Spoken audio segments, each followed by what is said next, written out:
avoid attempts to politicize such an important topic, important for planet Earth as a whole. I thank the representative of the Russian Federation and pass the floor to China.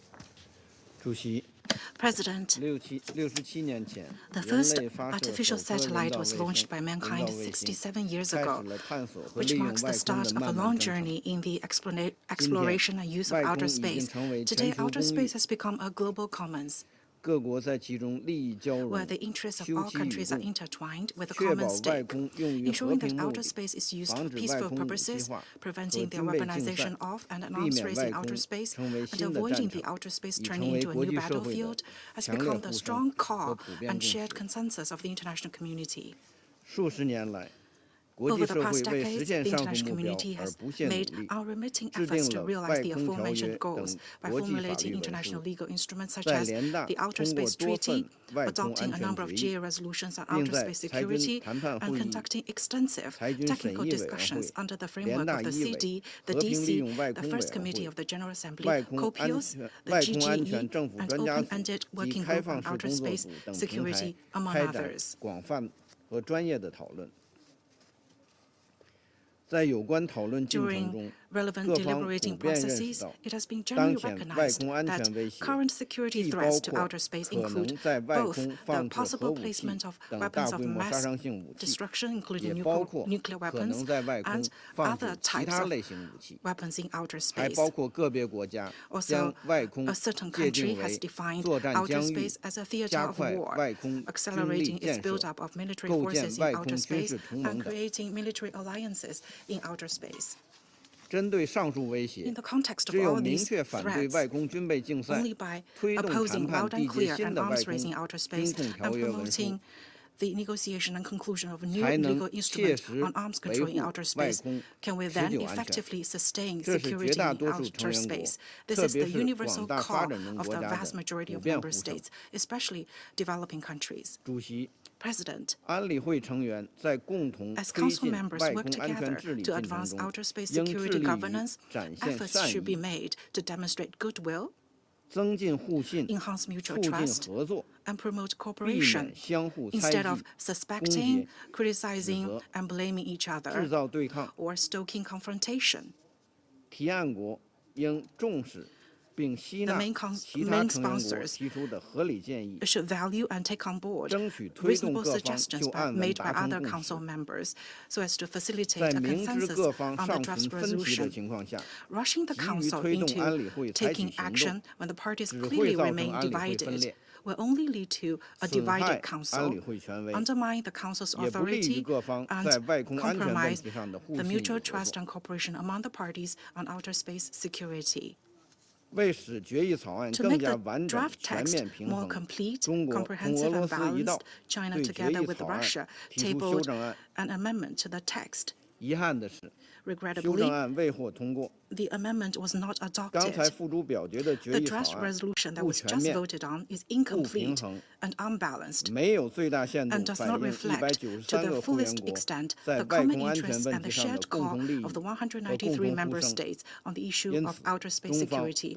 Therefore, China had to abstain from the vote on the draft resolution. Just now, the U.S. representative made an groundless accusation against China. We firmly oppose such an attack.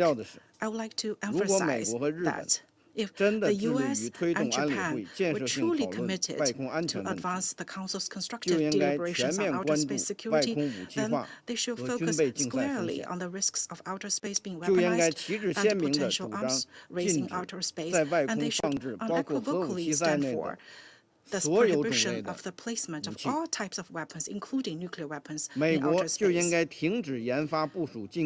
U.S. should stop its development and deployment of offensive weapons in outer space. President, outer space is not the private property of a few countries, but the common asset of all mankind. It is not an arena for countries to fight each other, but a new frontier for mutually beneficial cooperation. The international community needs to act on the vision of common, comprehensive, cooperative, and sustainable security, pursue cooperation in outer space on the basis of equality, mutual benefit, openness, and inclusivity, and ensure that the right of all countries to the peaceful exploration and use of outer space is fully guaranteed, with a view to building a community with a shared future for mankind in the field of outer space. At the same time, continued efforts should be made to prevent the weaponization of and arms race in outer space.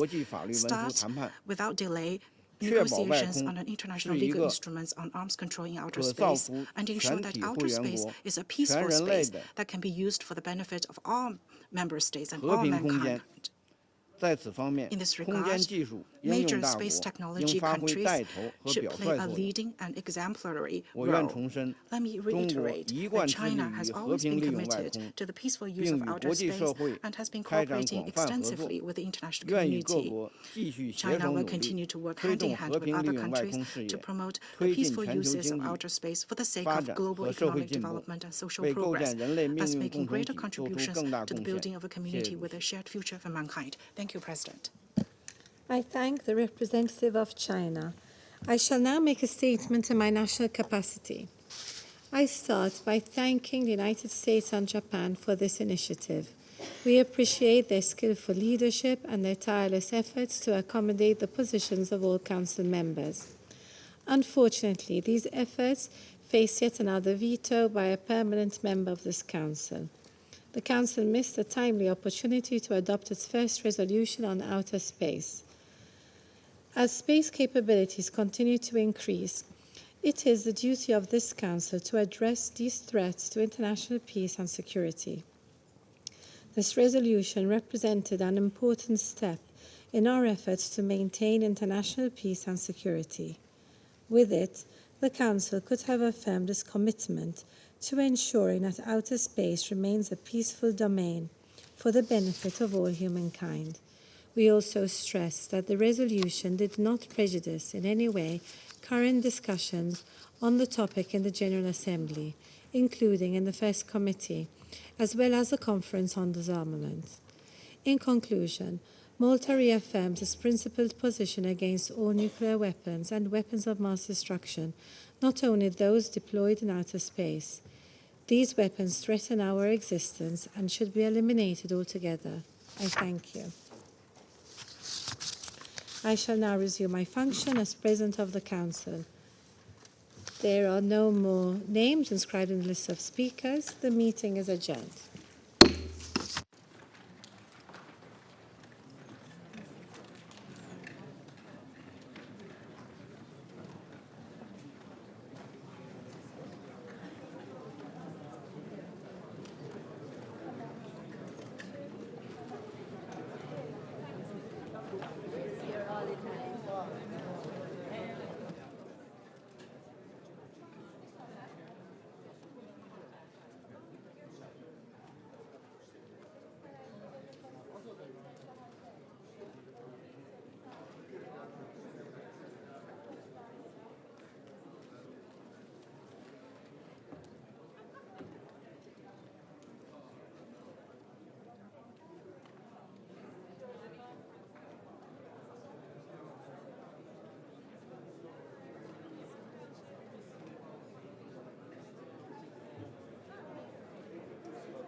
The 9,617th meeting of the Security Council is called to order. The provisional agenda for this meeting is the situation in the Middle East, including the Palestinian question. The agenda is adopted. In accordance with Rule 37 of the Council's Provisional Rules of Procedure, I invite the representative of Israel to participate in this meeting. It is so decided. In accordance with Rule 39 of the Council's Provisional Rules of Procedure, I invite Ms. Sigrid Kaag, Senior Humanitarian and Reconstruction Coordinator for Gaza, pursuant to Security Council Resolution 2720 of 2023, to participate in this meeting. It is so decided. The Security Council will now begin its consideration of item 2 of the agenda. I now give the floor to Ms. Sigrid Kaag. Madam President, Excellencies, members of the Security Council, it's been almost 7 months since the 7th of October terror attack perpetrated by Hamas against Israel, a country which continues to be impacted by deep trauma of the attack and the uncertainty of the fate of the hostages. In Gaza, during the same period, over 34,000 people have been killed and tens of thousands have been injured or maimed. Livelihoods, homes, schools, and hospitals have been destroyed. The health infrastructure in Gaza has been decimated. The few hospitals still standing struggle to operate due to severe shortages of supplies and frequent power outages. As summer draws near and temperatures rise, communicable diseases threaten to sweep through Gaza.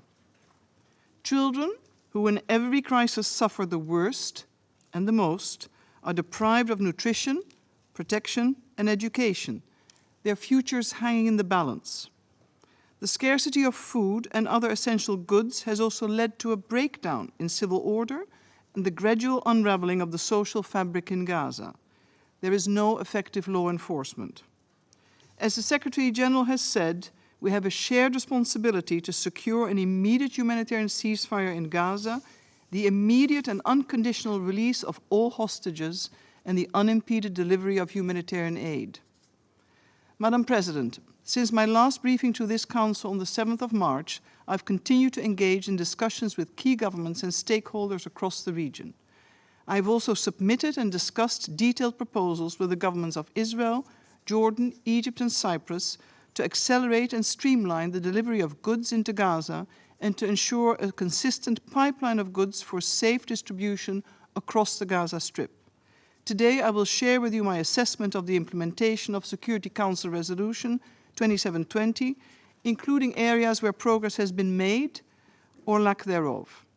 Allow me to say from the outset that a paradigm shift is needed to continue to meet the immense needs of the civilian population in a secure and safe manner. Madam President, as I've stated to you before, effective humanitarian operations cannot be reduced to counting trucks. This is a false metric for gauging whether humanitarian assistance is sufficient, let alone whether it responds to the basic humanitarian requirements. For example, treating acutely malnourished children or pregnant women is not a matter of eating more calories. They require therapeutic and supplemental foods as well as long-term medical care. Effective humanitarian operations are also about the need for a sustained flow to deliver the right quality and quantity of assistance. This requires a continued focus on volume, predictability, and sustainability of diversified aid to scale up assistance. Humanitarian agencies must be able to move food, medicine, and many other supplies safely and via all possible routes and crossings into and throughout every part of Gaza. UNRWA is pivotal in providing life-saving humanitarian aid and essential social services, particularly in health and education, to Palestine refugees. As such, UNRWA is irreplaceable and indispensable as a humanitarian lifeline and must be allowed to deliver on its mandate. Madam President, on the 5th of April, the Israeli government made several commitments to improve aid delivery in response to requests by the UN and the international community.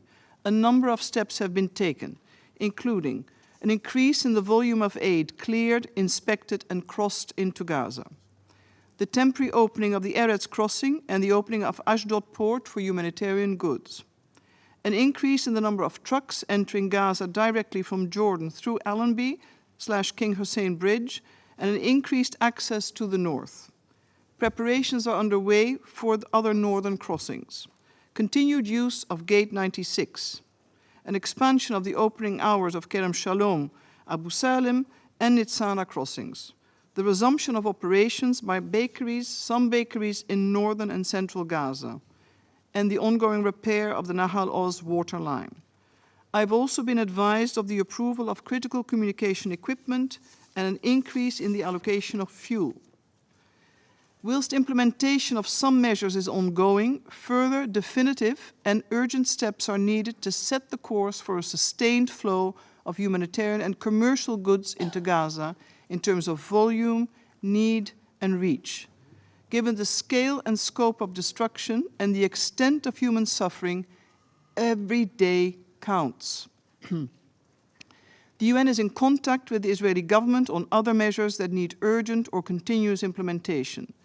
These include issues pertaining to checkpoint procedures, the urgent repair of roads, timely clearances to allow humanitarian convoy movements to take place as scheduled, the approval of additional communication devices, armored vehicles, and spare parts for critical equipment. Agreement on medical and casualty evacuation is equally urgent. Delivery at scale requires a functioning humanitarian notification system and improved and direct communications between humanitarians and military decision makers on the ground. Effective and credible deconfliction is vital for all humanitarian actors in Gaza. And this list of basic measures is not exhaustive. Implementation is urgent, and my office is establishing a monitoring framework to determine progress and impact of respective measures taken, and I will report to you in due course. Madam President, allow me to share an update on the diversification of supply routes under Security Council Resolution 2720. With respect to Jordan, my team has worked with the concerned authorities to launch the Jordan Land Corridor under a new streamlined modality. This has resulted in an increase in the number of trucks, thereby volume, with only one transloading inside the Gaza crossing, and it has the potential for further increases. And the entire UN family is planning for the receipt and onward distribution of cargo at scale directly from Jordan to northern Gaza via the Eretz crossing. This route is both effective and vital to reach civilians in northern Gaza and beyond. With regards to Egypt, given the importance of the aid flow from Egypt, we will continue to streamline operations and maximize access through the Rafah and Kerem Shalom Abu Salim crossings. We've engaged in constructive dialogue to explore opportunities for the optimization of the efficiency of aid delivery through Egypt. And to further streamline access for humanitarian cargo to Gaza from Rafah, the UN has proposed the establishment of an inspection, monitoring and verification unit on the Palestinian side of Rafah. The Egypt land corridor, in particular via the Rafah crossing, is important given its volume for both humanitarian assistance but also early recovery and reconstruction of Gaza in due course. When it comes to Cyprus, the Cyprus Maritime Corridor provides for additionality of humanitarian aid to Gaza. It can never and is not intended to be a substitute for delivery by land. Land routes are the only way to bring in the bulk of supplies needed. Preparations for the building of the floating port and pier on the shores of Gaza are advancing with the involvement of the US and other member states. The UN has outlined the parameters under which it can play a meaningful role in the distribution of aid via this corridor. My office has proposed a multi-donor funding mechanism and provides secretariat support to the maritime corridor to ensure full coordination with the operations on the ground in Gaza. UN monitors have been deployed to Cyprus as part of the 2720 mechanism. Finally, regarding airdrops and in view of the above, several member states have indicated their intent to phase out this mode of delivery in conjunction with the scaling up of assistance via land and sea. Madam President, I'm pleased to announce that the operationalization of the UN 2720 mechanism for Gaza will start in the coming days, and I'm grateful for the constructive cooperation. The mechanism will initially be applicable to the Cyprus and Jordan routes, respectively. Technical consultations will shortly be finalized with Egypt on this route. I've informed the government of Israel on the operationalization of the mechanism as per the resolution. A database and notification system will go online for all cargo destined for Gaza along supply routes. The approval for the placement of international monitors at crossings, inspection, and supply points has been requested from relevant authorities. Verification and monitoring inside Gaza will commence as soon as possible. In the coming weeks, my office will also be operational in Gaza. The operationalization of the mechanism will allow for pipeline prioritization, predictability, visibility, and tracking of supplies to Gaza. As the resolution intended, the mechanism is designed to facilitate and support the work of all humanitarian partners on the ground. Madam President, the extent of the destruction and the devastating impact of this war on the entire population of Gaza calls for an ambitious and comprehensive plan of support with commensurate investment. The recent UN, EU, and World Bank interim disaster assessment illustrates the scale of the damage and the magnitude of investments required across all sectors. For example, the rebuilding and repair of the more than 84% of destroyed health facilities, the return of an entire student population to school, whilst educational facilities have been impacted or destroyed. As the Secretary General has stated, the Palestinian Authority has a critical role to play in Gaza. The international community must work towards enabling its return, strengthen its governance capacity, and prepare it to reassume its responsibilities in Gaza. All efforts towards early recovery and reconstruction also need the participation of Palestinian civil society, fostering a conducive environment to re-establish the commercial sector in Gaza and the engagement of the Palestinian business community and its investors are equally important. Madam President, I wish to echo the United Nations' grave concern over the prospect of an Israeli operation in Rafah. Such action would compound an ongoing humanitarian catastrophe, with consequences for people already displaced and enduring severe hardships and suffering. The UN's ability to deliver will also be constrained. In closing, I would like to reiterate the importance of a paradigm shift. This requires a further scale-up in the quality and quantity of assistance and its distribution. Irreversible steps to enable safe, secure, and unhindered delivery inside Gaza, and planning and timely preparations for early recovery and reconstruction. There's no substitute for political will to sustain these efforts. Let us remember that behind every statistic is a human story of loss and suffering, and it's our duty to provide protection, support, and therefore hope for the Palestinian population in Gaza. It's also our duty to advocate for a lasting peace between Israel and a fully independent, viable, and sovereign Palestinian state. Thank you. I thank Ms. Clark for her briefing. I now give the floor to those council members who wish to make statements. I give the floor to the representative of the United Kingdom. And thank you very much, Senior Humanitarian Coordinator, for your briefing. As you said, Israel suffered the worst terror attack in its history at the hands of Hamas. More than 200 days on, and Hamas continues to hold hostages. Palestinian civilians in Gaza are facing a devastating and growing humanitarian crisis and the risk of famine. The UK is joining USG CARG's important efforts to prevent this situation deteriorating even further. We have trebled our aid commitment in the last financial year, and we're doing everything we can to get more aid in as quickly as possible by land, sea, and air, and to contribute to the paradigm shift that you mentioned. I want to highlight 3 areas. First, we welcome Israel's commitment to increase aid flows into Gaza. For example, the delivery of humanitarian aid through the port of Ashdod and the Erez checkpoint and extending the opening hours of the Kerem Shalom crossing.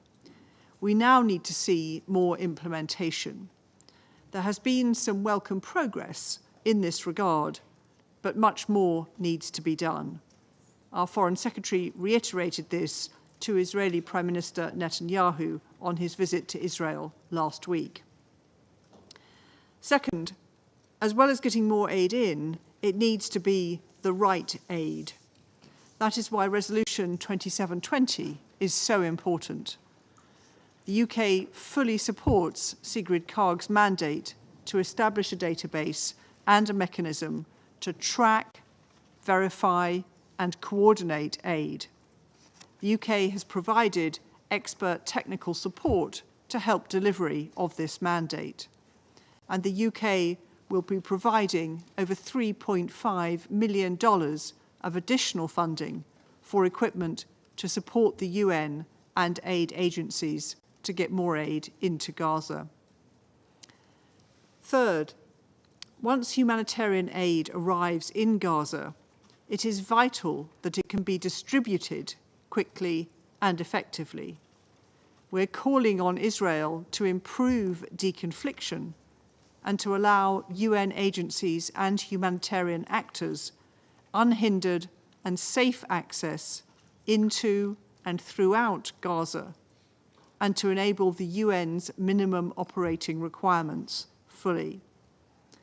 The tragic deaths of 7 World Central Kitchen workers, including 3 British citizens, demonstrates the need for action. President, the UK recognises that UNRWA is critical to aid delivery in Gaza. We were appalled by the allegations that UNRWA staff were involved in the 7 October attacks against Israel, and we note the ongoing UN Office for Internal Oversight Services investigation into these allegations. We are grateful for the independent review into UNRWA neutrality led by Catherine Colonna, and we will set out our position on future funding to UNRWA following careful consideration of the final report and UNRWA's response.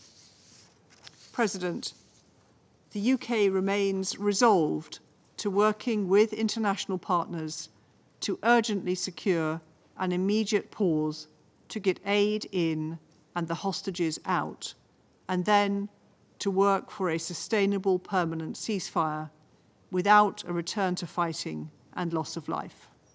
I thank you. I thank the representative of the United Kingdom and pass the floor to Mozambique.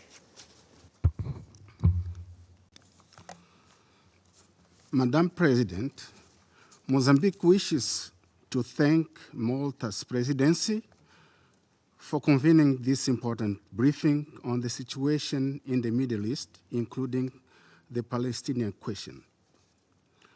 We also thank Madam Sigrid and the Secretary General, Senior Humanitarian and Reconstruction Coordinator for Gaza, for her updated information and perspectives on the situation in Gaza, particularly in the humanitarian situation over the past 90 days, in light of United Nations Security Council Resolution 2720.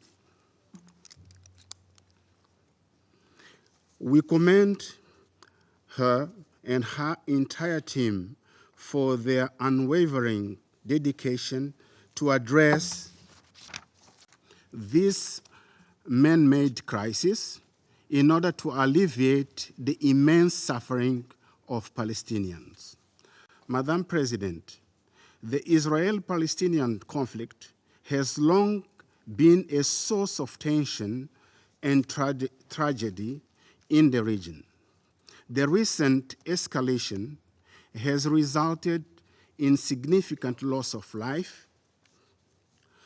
Israel's military operations continue causing more civilian casualties, displacement, destruction of houses, and other civilian infrastructure. The situation remains dire, and urgent action is needed to alleviate the human suffering and address the humanitarian crisis. Despite these challenges, the Council successfully adopted 2 resolutions, Resolution 2712 and Resolution 2720.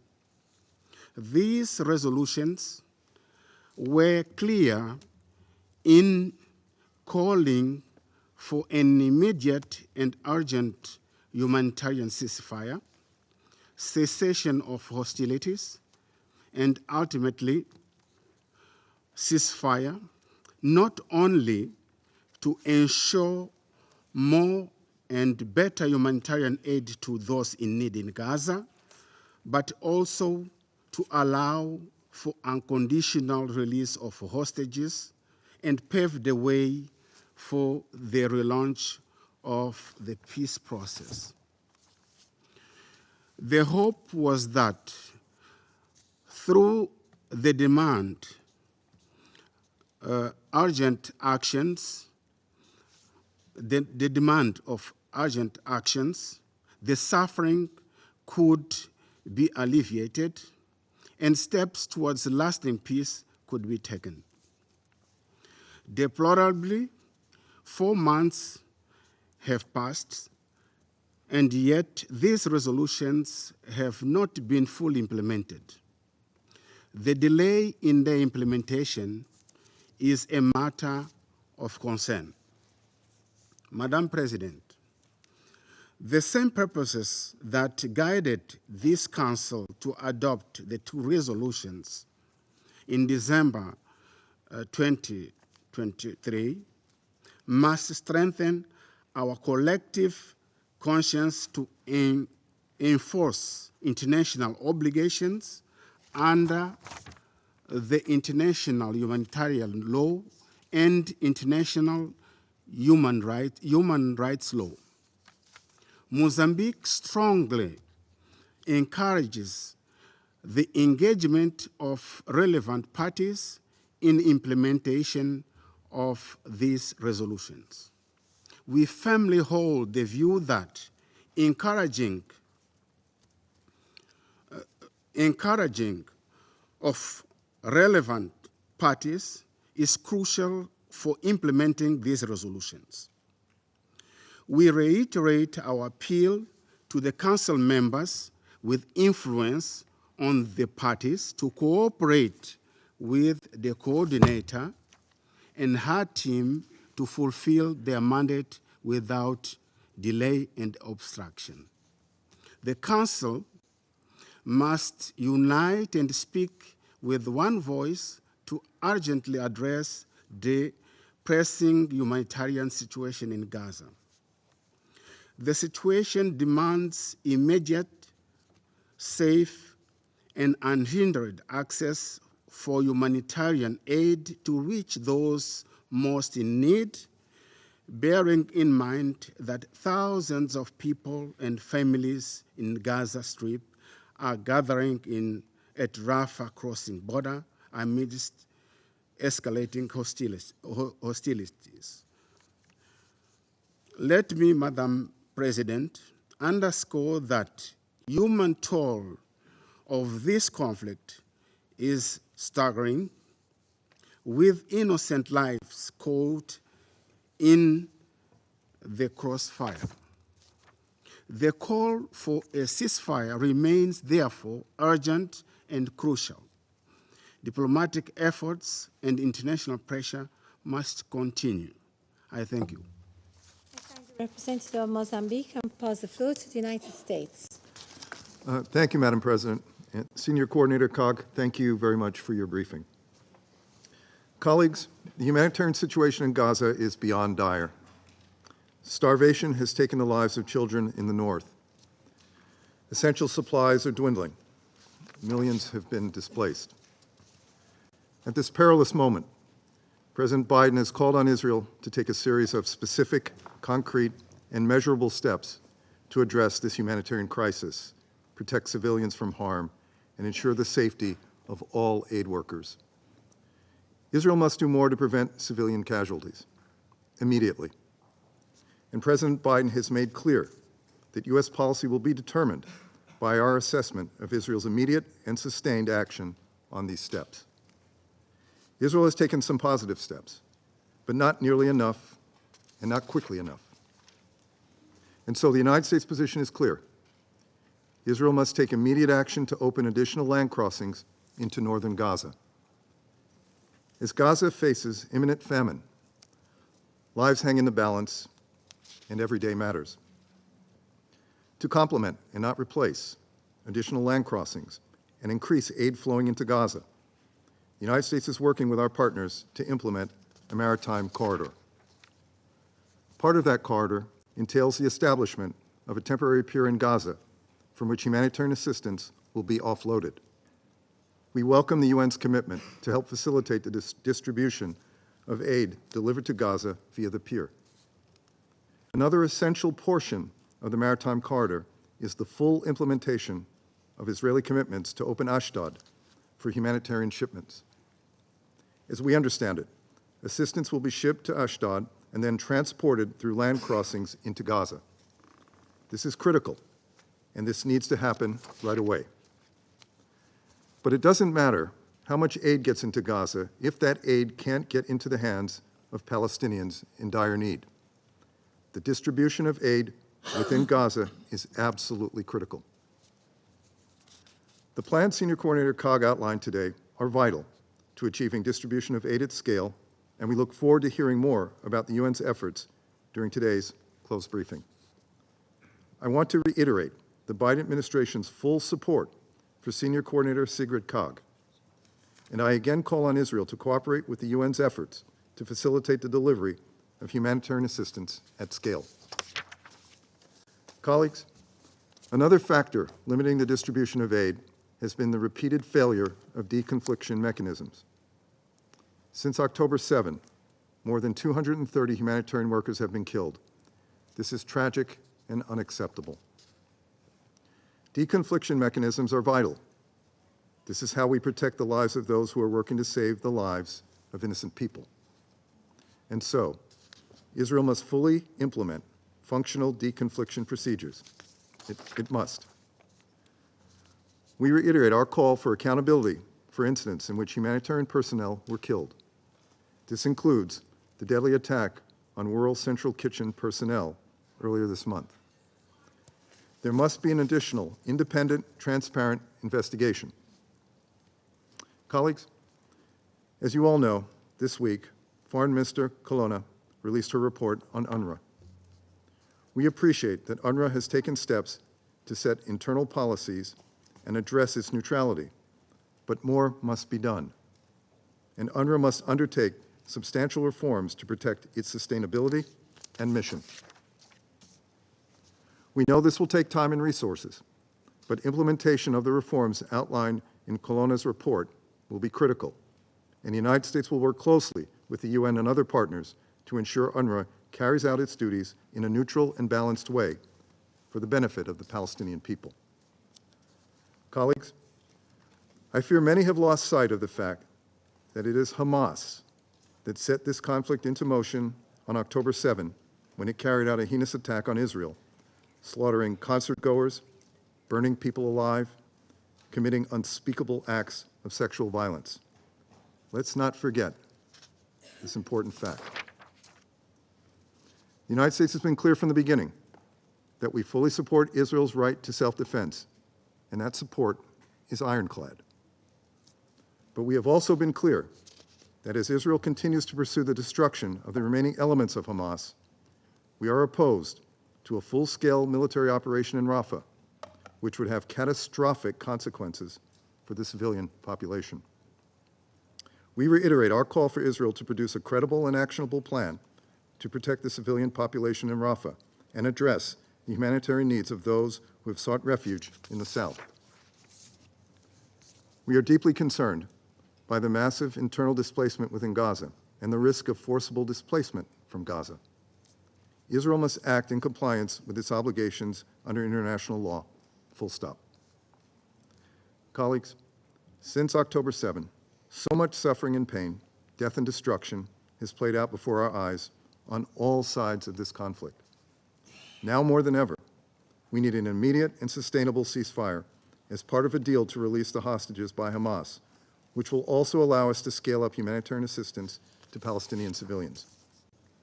The United States is working with our partners in the region to make this possible. Hamas, however, continues to reject offers from Israel that would halt fighting and release hostages over and over and over. If Hamas accepted the offer Israel has made, it would allow for an immediate ceasefire that would benefit Palestinians now. Hamas should take this deal. If not, it should explain to the world and to the Palestinian people why they have yet to do so, because right now, Hamas is the sole obstacle to a ceasefire in Gaza. We must all call on Hamas, especially those with the most influence, to take this deal. And we must continue to work together to support the work of Senior Coordinator Sigrid Kaag and all those working to save lives in Gaza at this moment of dire need. Thank you, Madam President. The representative of the United States, and pass the floor to Algeria. Thank you, Madam President. I thank Madam Kaag for her briefing about the implementation of her mandates as stipulated in Resolution 2720. To facilitate humanitarian aid access to the Gaza Strip despite facing multiple challenges and obstacles in her endeavor. Yes, over 200 days of ongoing aggression against Palestinian people in Gaza, and we are still discussing access to basic needs, basic human needs, such as access to food, water, and sanitation, let alone access to education, housing, and health, which has become a luxury for the entire population in Gaza. Madam Kaag's mission of expediting humanitarian aid delivery to Gaza civilian population is crucial.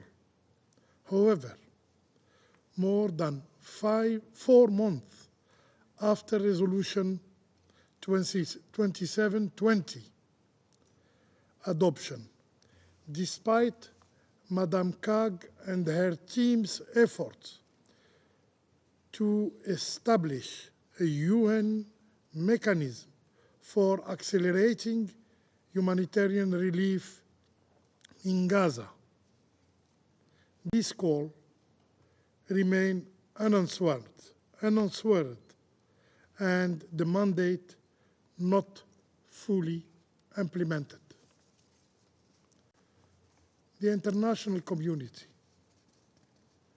particularly member states with influence on the occupying power, should make every effort to help Madam Kaag fulfilling her mandate and ensuring she succeed is collective responsibilities, not just one person's duty. Madam President, we firmly believe successful humanitarian aid in Gaza depends on the following. First, obviously,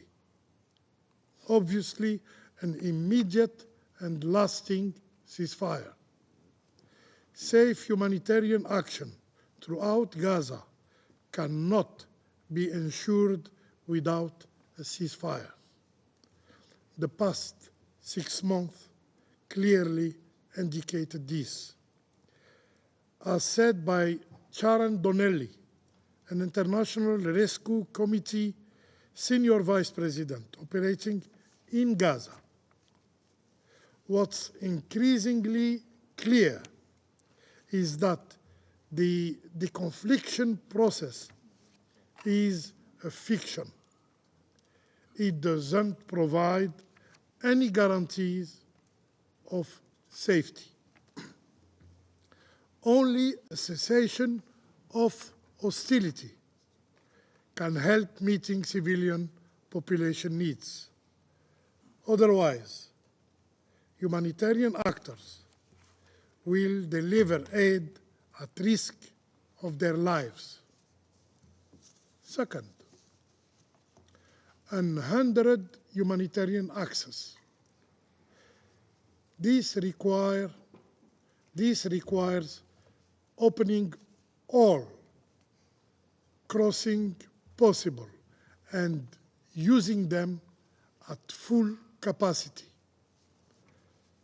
According to the occupying authorities, since October 7, only 40% of the minimum required basic needs were allowed into Gaza.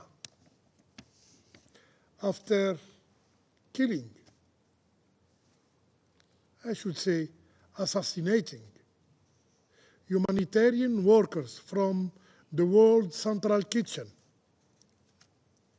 the occupying authorities made a lot of publicity on their decision to reopen Erez crossing. However, according to the UN, until last Friday, only 25 trucks were authorized to use Erez crossing. Yes, 25 trucks. The international community, including powerful countries, seems to be incapable of forcing the occupying power to adhere to its obligations under international humanitarian law. Airdrops, a last resort solution, became the only option, but represent only 0.3 of total aid delivered to Gaza.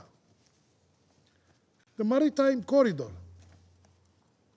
was undermined before providing tangible result. Our strong belief is that there is no alternative to land routes.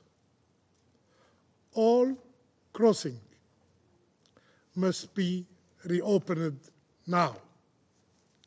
Third, UNRWA. UNRWA irreplaceable role. This agency has been and continue to be the backbone of humanitarian delivery in Gaza. It should operate freely, without threat. After Madame Colonna's report, there is no more need to further debate UNRWA's credibility and efficiency.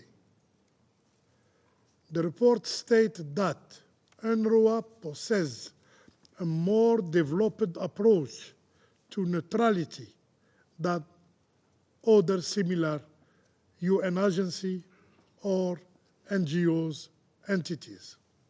And, state again, Israel has yet to provide supporting evidence of its allegation against UNRWA's personnel. As Madame Colonna's report indicated, even those agencies rely on UNRWA that retain its central and irreplaceable role of providing a platform and, in many cases, infrastructure for these specialized activities. UNRWA must be empowered again and allowed to operate across Gaza, including the north, as famine risk looms. Fourth, resuming commercial activities. Resuming commercial activities, no matter how large and efficient humanitarian assistance is imperative, but require two main conditions. First, ending the siege imposed by the occupying authorities. Second, launching a vast cash transfer program to help revive Gaza's local market. Starting such an operation is crucial. Fifth, no ground offensive in Rafah. We warn again against any military action in Rafah. Such an offensive should not be allowed under any circumstances. 1.5 million Palestinians are crammed into Rafah, which has become the humanitarian hub of Gaza. The survival of Gaza's entire population depends on situation on this city. A ground offensive would leave people with no choice but to flee to Egypt. It will not be only a humanitarian catastrophe, but an irreversible breach of peace and security, not just in the region, but beyond. Madam President, Gaza's catastrophic situation is a betrayal for humanity and a test for the international order and our multilateral system. This is not a natural disaster. It is a human-made disaster. And we bear the responsibility. The international community must ensure implementation of ICG orders and Security Council resolutions. Failure is not an option. The occupying power that causes death and desperation wherever it goes cannot continue to dictate the rules. This catastrophe must be ended. I thank you. I thank the representative of Algeria and pass the floor to Ecuador. Gracias, señora presidenta. Thank you, Madam President. Agradezco la presencia I welcome en the este presence Consejo de in la this Coordinadora Council Senior of de the Asuntos Humanitarios Senior y Humanitarian and Reconstrucción Reconstruction de las Naciones Unidas Coordinator para of Gaza, the UN for así como el Gaza, informe que nos acaba de and we proporcionar. also welcome the report she's just Reitero el apoyo provided del us. I Ecuador a la gestión reiterate de la Ecuador's señora support Sigrid for Kaag Ms. Sigrid y al Kaag's equipo de actions todos and the al work trabajo de of todo su her equipo con miras entire a la team creación de un with a mecanismo view to setting que up haga a más fácil mechanism y which will rápido el acceso facilitate de and ayuda, speed up tarea urgente e access importante. of aid. This is an Señora urgent and Presidenta, important task. Madam President, more than 4 months have passed since the adoption of Resolution 2720 last December, when Ecuador held the presidency in this Council. Regrettably, many of its provisions are far from being fulfilled, and the valuable progress achieved is insufficient given the magnitude of the task.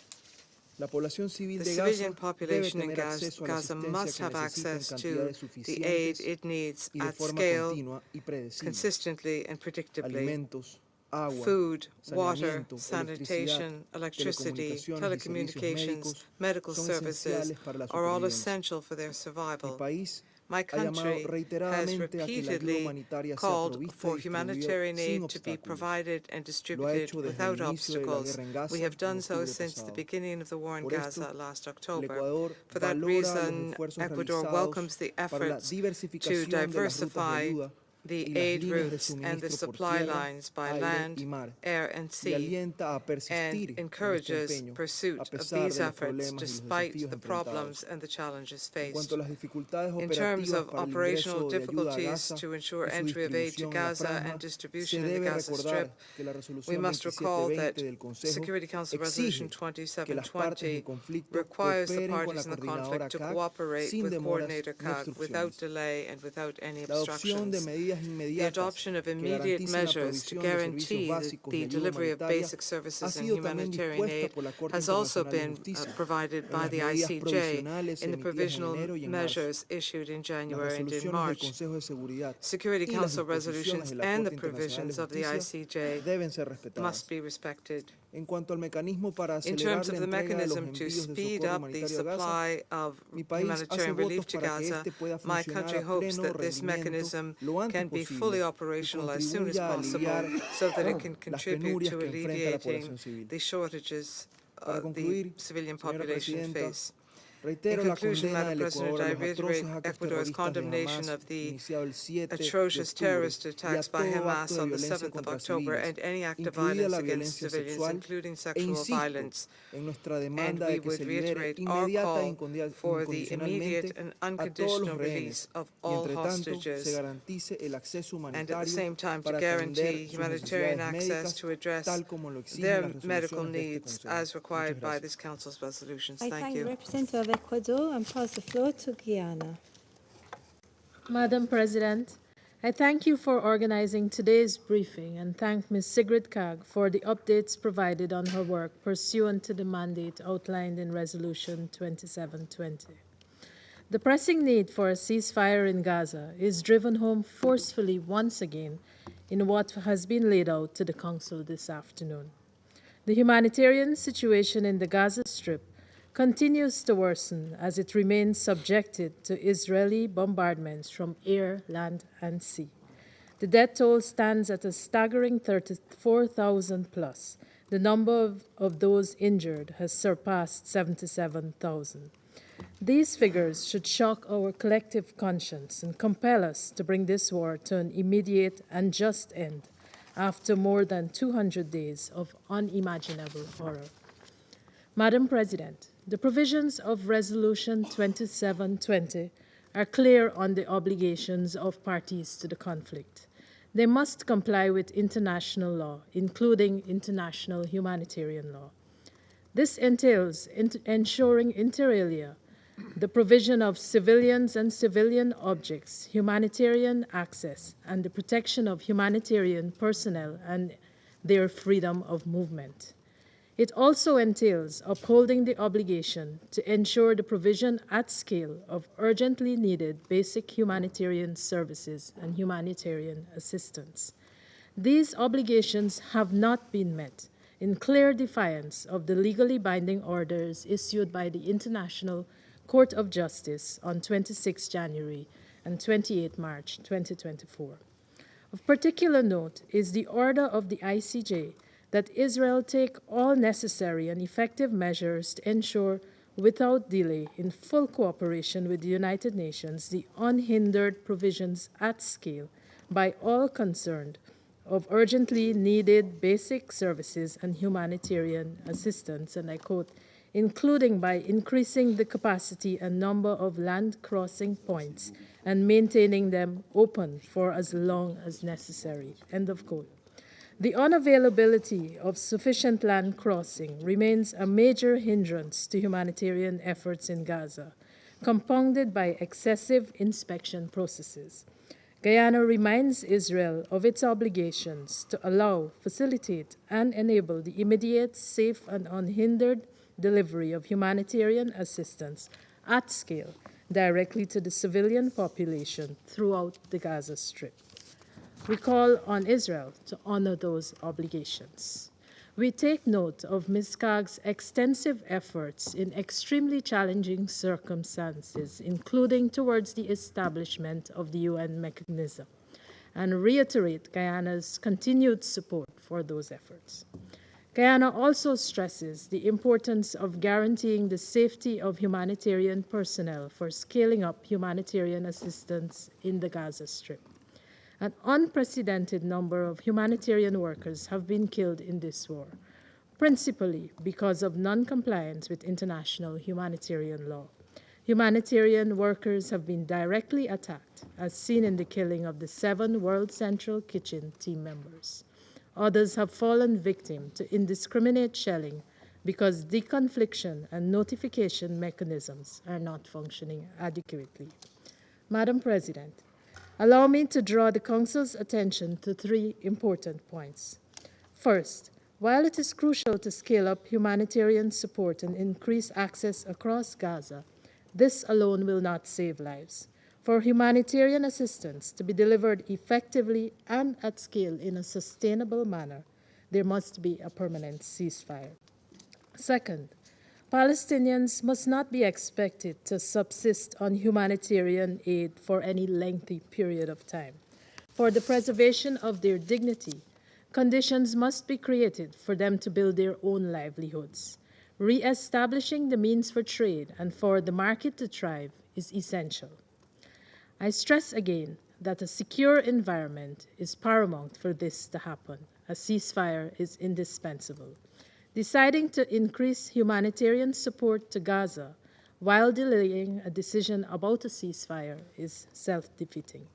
Third, Guyana reiterates the need for accountability. There is perhaps no greater deterrent than accountability. Where accountability is lacking, impunity thrives, emboldening perpetrators to the detriment of all.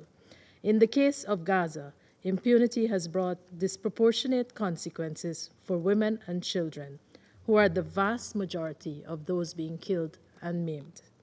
Madam President, I conclude by observing that the scale of devastation visited upon Gaza has created a multidimensional crisis, which requires a multidimensional approach that takes account of immediate and future needs. Guyana is prepared to work with this Council to design and facilitate implementation of that approach.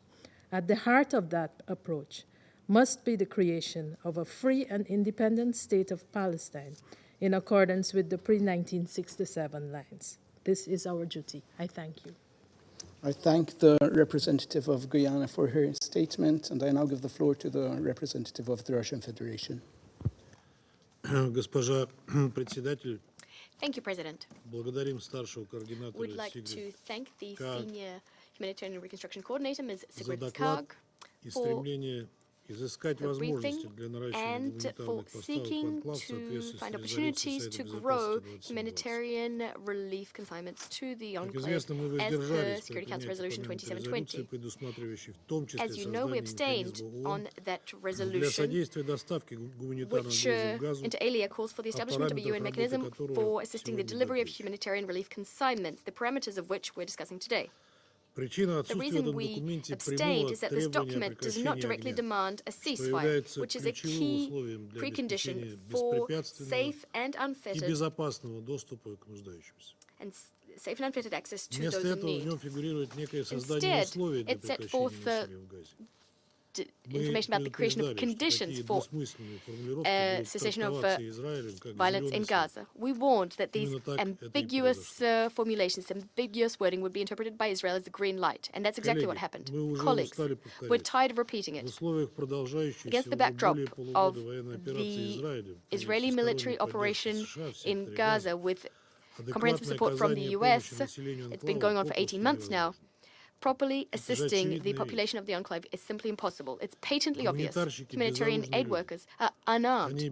They're defenseless in the face of shelling. It's simply inhumane to demand that they give their lives in airstrikes when the Security Council cannot compel Israel to put an end to military hostilities. Let me remind you of one other important point. There's a logical algorithm for Security Council actions. It's been developed over many years. It's an algorithm for what to do in the case of conflict. First, the Council demands the parties to cease fire. Then it monitors compliance, and this is done by military observers. Military observers, these are staff who have been professionally trained to conduct such monitoring. Then, if these observers aren't given access to the contact zone, or if they report violations of the ceasefire, then the issue of how we compel implementation arises, specifically by deploying peacekeepers. In Gaza's case, this entire sequence of events has been turned upside down, and humanitarian aid workers have, in essence, been asked to sacrifice their lives by doing the jobs of peacekeepers. Colleagues, this is preposterous, and it's also very dangerous. If the ceasefire is not complied with, let's discuss concrete measures, how we can ensure that it is upheld. The Security Council does have some well-honed algorithms. It has a toolkit, including the deployment of peacekeeping contingents. To begin, we could revert to the idea of more active involvement by the UN Truce Supervision Organization in monitoring the ceasefire. The Chief of Staff, Patrick Gauchat, has already briefed the Council and promised to provide more detailed information on the resources and so has. We suggest reverting to this issue. Furthermore, the Israeli authorities are openly impeding the delivery of essential goods to peaceable Gazans. Last week, we discussed the UNRWA situation in detail. This state of affairs is simply unacceptable. As far as we're aware, UN humanitarian agencies, including UNRWA, do maintain a significant presence on Palestinian territories. They have sufficient resources, including financial resources. Loaded convoys are at the crossings at Gaza's border. The whole host of legal opportunities for delivering humanitarian assistance without establishing additional structures, including the mechanism, are in place. I'm referring first and foremost to international humanitarian law, including the Geneva Conventions and the guiding principles set forth in GA Resolution 46/182. Against this backdrop, we don't deem it necessary to establish any kind of special humanitarian regime for Gaza, especially as it obviously won't work while one of the parties stands firm in its intent to continue military hostilities. On this note, it's important for everyone to recognize one very simple thing. The sticking point is not whether we have or don't have a mechanism for the delivery of humanitarian relief. It's the absence of conditions. These conditions are lacking owing to vigorous military hostilities. The IDF doesn't grant exceptions neither for hospitals, nor schools, nor humanitarian convoys. We're steadfast in our conviction that humanitarian access must be granted as per international humanitarian law, and humanitarian aid workers should be guaranteed an adequate level of security and protection. On this note, we'd like to repeat what we said earlier. The overriding priority for the international community, of which the Security Council is the embodiment, is ensuring an immediate and lasting ceasefire. Only then and only then can we seriously tackle issues related to food security, sanitation, the provision of education, and other vitally important services. We'd very much like to believe that the proposed mechanism on the delivery of humanitarian relief consignments will change the situation for the better. But this is unrealistic, given the fierce hostilities and the clearing out that's going on. The situation has gotten so out of hand that Israeli settlers are raiding Palestinian villages, setting them alight, killing.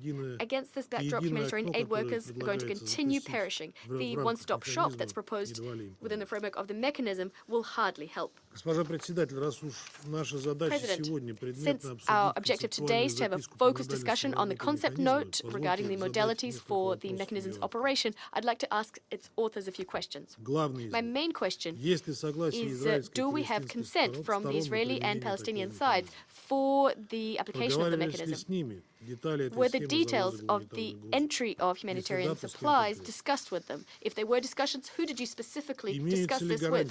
Are there guarantees that the Israeli authorities will not inspect trucks, as they're currently doing, that they won't deny authorizations for their entry into Gaza for months on end? If we don't have such guarantees, then what's the added value of this mechanism? How is it any different in practice from our current working methods? On the contrary, it would appear that the mechanism will become yet another bureaucratic stumbling block involving additional checks and inspections. Another matter of principle. The concept note talks about Kerem Shalom and Rafah, which are already letting supplies through in fits and starts, of course. Why doesn't it consider other land and sea crossings, specifically the 5 checkpoints on the Israeli border, the temporary pier in Gaza, and the Ashdod port? The document contains a section on UN staff, who it is expected will be ensuring the work of the mechanism, their cooperation with the Israelis and the Palestinians, as well as various UN agencies. This is omitted. What the report does talk about is key partners, relevant authorities, and humanitarian players. We need clarification on this. We'd also like to seek additional information about commercial deliveries, which are proposed under the mechanism. The idea being that the mechanism will tackle strictly humanitarian issues. Given that this approach is one of a kind, without precedent, we'd be grateful to get additional clarification. Thank you. I thank the representative of the Russian Federation for their statement, and I give the floor to the representative of China. President, 我要感谢联合国人道和重建高级协调员卡格的通报。加沙冲突爆发至今已经有200天了。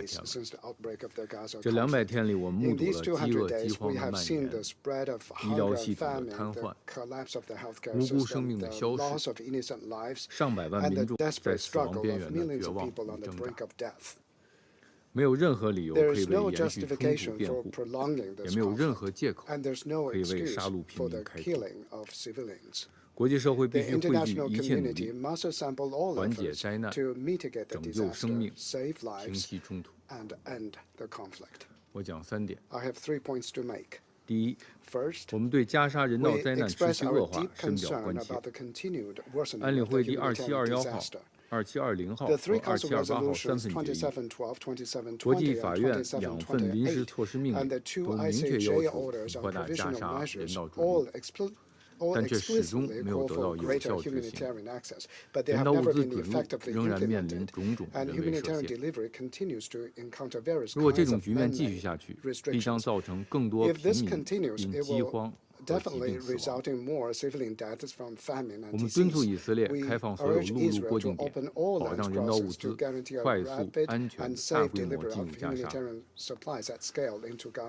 保障人道物资在加沙境内安全有序分发至最需要的人手里。我们期待卡格高级协调员设立的机制可以发挥更大作用，减少和消除人道物资在进入加沙前和进入加沙后遇到的障碍。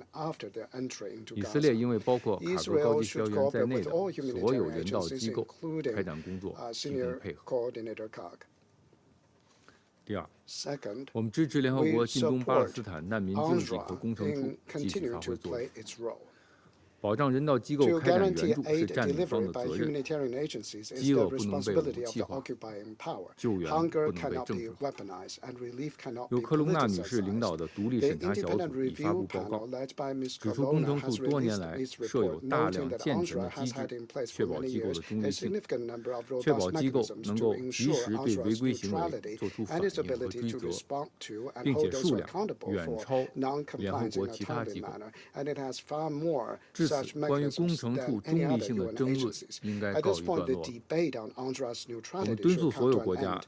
We urge all countries to resume funding for UNRWA as soon as possible and to refrain from using any pretext to impose additional collective punishment on the population of Gaza.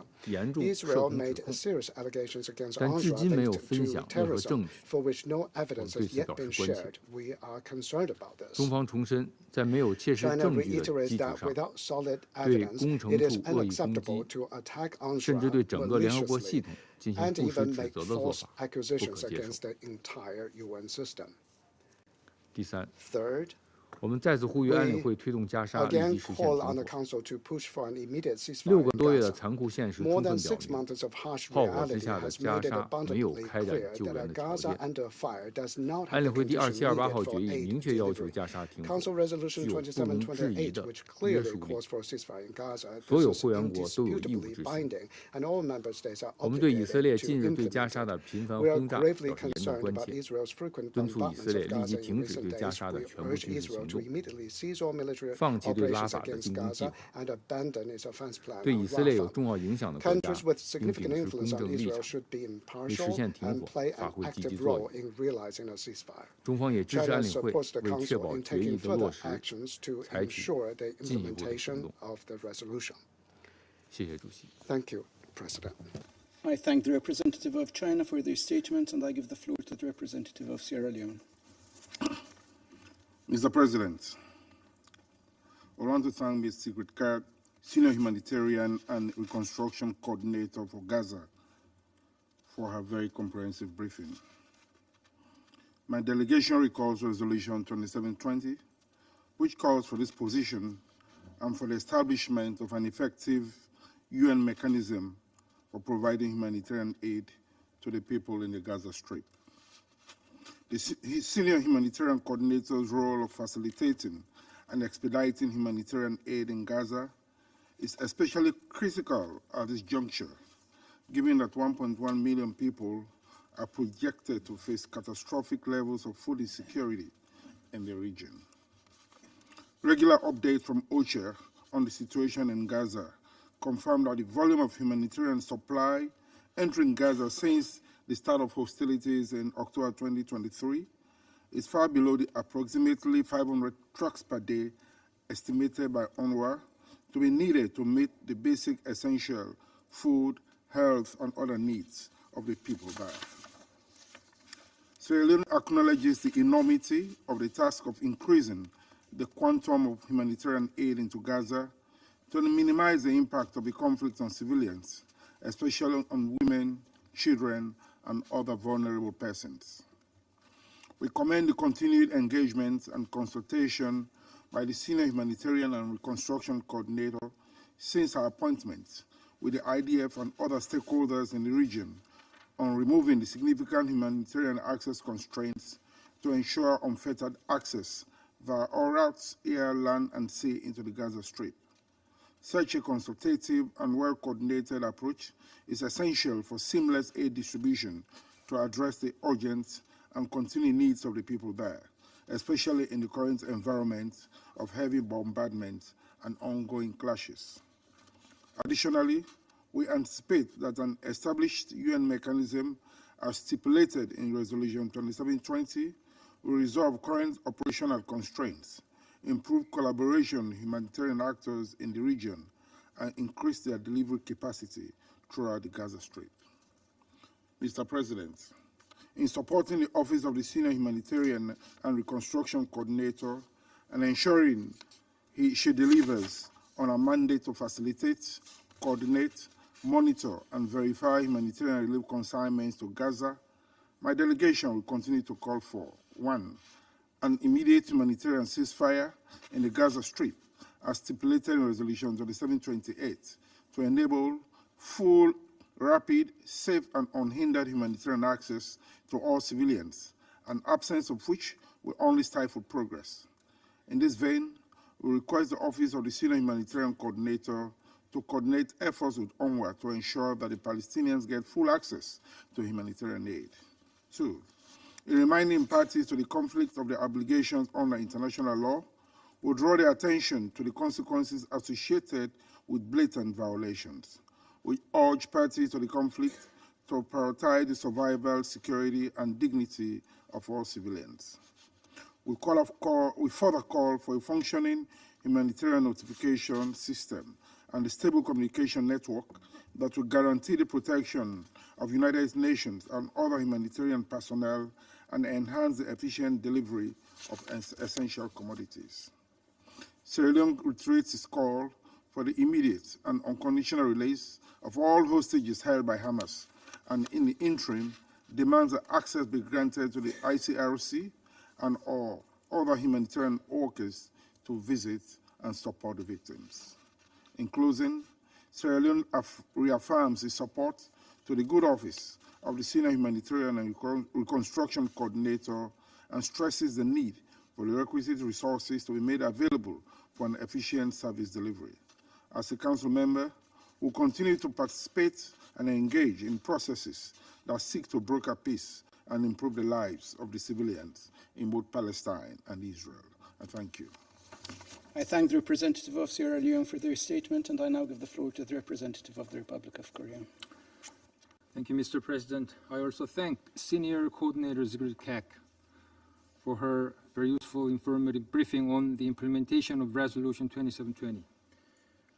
I would like to extend the Republic of Korea's sincere appreciation for Senior Coordinator Kek's tireless effort. Indeed, since her appointment earlier this year, we witnessed some improvements in the humanitarian efforts on the ground, as Senior Coordinator Kek just indicated some progress made.